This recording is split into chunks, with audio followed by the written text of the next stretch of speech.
আসসালামু আলাইকুম। একটা খবর, সেটি হচ্ছে চিফ প্রসিকিউটর কার্যালয়ে গুমের অভিযোগ দিলেন সালাউদ্দিন আহমেদ আন্তর্জাতিক অপরাধ ট্রাইব্যুনালে।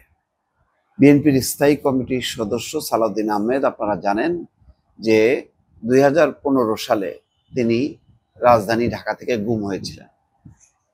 তারপরে পর্ব হচ্ছে তিনি মেঘালয়ের সেই রাজধানী শিলংয়ে লম্বা সময় ছিলেন, দীর্ঘ 9 বছর ছিলেন ভারতে। শিলং এবং নয়াদিল্লি মিলে পরে 9 বছর পর তিনি দেশে ফেরেন। প্রায় 10 বছর বলা যায়, 9 বছর পার হয়ে গেছে।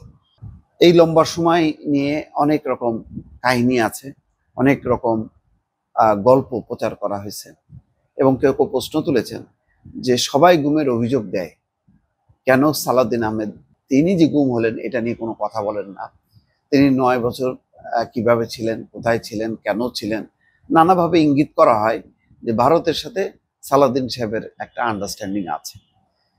এবং সোশ্যাল মিডিয়াতে কেউ কেউ সেই বিষয়টি আবার একেবারে ছবি সহকারে দেন, যে দেখিয়েছেন যে শিলংয়ে তিনি একটা গেস্ট হাউসে 1.5 লাখ টাকা ভাড়া দিয়ে খুব বিলাসী জীবনযাপন করতেন, তার সঙ্গে দেখা সাক্ষাৎ করতো এমন কেউ কেউ আছেন যারা গোয়েন্দা সংস্থার সাথে যুক্ত ভারতীয়।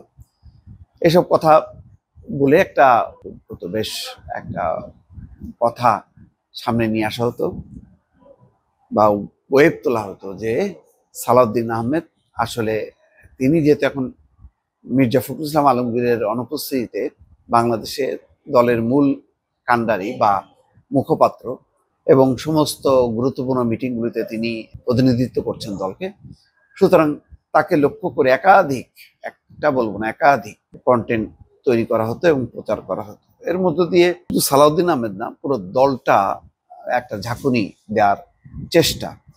তো আজকে মঙ্গলবার বেলা 11টার দিকে ট্রাইব্যুনালের চিফ প্রসিকিউটর কার্যালয়ে গিয়ে সালাউদ্দিন আহমেদ এই অভিযোগ দেন। ট্রাইব্যুনালের চিফ প্রসিকিউটর মোহাম্মদ তাজুল ইসলামের কাছে অভিযোগ তুলে দেন সালাউদ্দিন আহমেদ। তো ভালো হয়েছে, এখন অন্তত বলতে পারবে না না সালাউদ্দিন আহমেদ গুমের অভিযোগ নিয়ে সোচ্চার ছিলেন না, বা তিনি গুম নিয়ে চুপ মেরে গেছেন, তার সাথে ভারতের একটা বিশেষ সম্পর্ক আছে। এইগুলি বলার অন্তত মুখটা বন্ধ হবে।